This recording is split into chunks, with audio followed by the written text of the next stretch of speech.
வணக்கம்.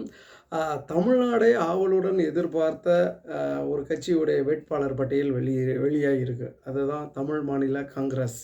அந்த கட்சியுடைய வேட்பாளர் பட்டியல் 5 வேட்பாளர் பட்டியலை வந்து இன்னைக்கு ஜி.கே. வாசன் வெளியிட்டிருக்கிறாரு. ஏன்னா இவங்களுக்கு 5 சீட்டு ஒதுக்குன உடனேயே, எப்படியா இந்த கட்சியில 5 பேர் யார் இருக்கிறா?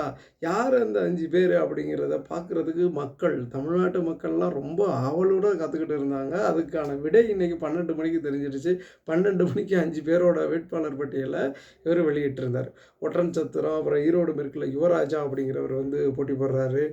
அப்புறம் கும்பகோணம் தொகுதி, இந்த ராணிப்பேட்டை தொகுதி, இதுக்கான வேட்பாளர் பட்டியலை அறிவிச்சிட்டாரு. அதாவது 5 சீட்டு வாங்கியிருக்கிறோம், 5 வேட்பாளர் இருக்குது அப்படின்னு நிரூபிச்சிருக்கிறாரு ஜி.கே. வாசன். ஏன்னா இந்த கட்சியில் ஜி.கே. வாசன் மட்டும்தான் இருக்கிறாருன்னு இவ்வளோ நாட்களாக தமிழ்நாடு மக்கள் நம்பிக்கிட்டு இருந்தாங்க. இல்லைப்பா, என்னை தவிர இன்னும் 5 பேர் கட்சியில் இருக்கிறாங்க அப்படிங்கிறத நிரூபிச்சிருக்கிறாரு ஜி.கே. வாசன். என்ன ஒன்று, அவர் தனி சின்னத்தில் போட்டி போடலை. எப்போதும் அவங்க அப்பா வந்து அவருக்கு ஒரு சின்னம் ஒன்று கொடுத்துட்டு போனார், இது சைக்கிள் சின்னம்னு. அந்த சின்னத்தில் அவர் போட்டி போடல, தாமரை சின்னத்தில் போட்டி போடுறாரு. அப்பா காங்கிரஸு, மகன் வந்து தாமரை சின்னத்தில் போட்டி. ஆஹா சூப்பர்யா அப்படின்னு.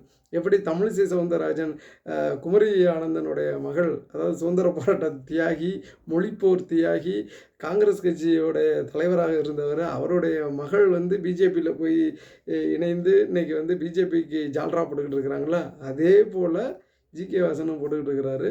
அதுக்கு தான் அவருக்கு 5 சீட்டு கொடுத்துருக்குறாங்க.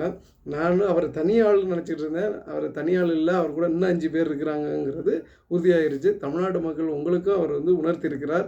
நன்றி, வணக்கம்.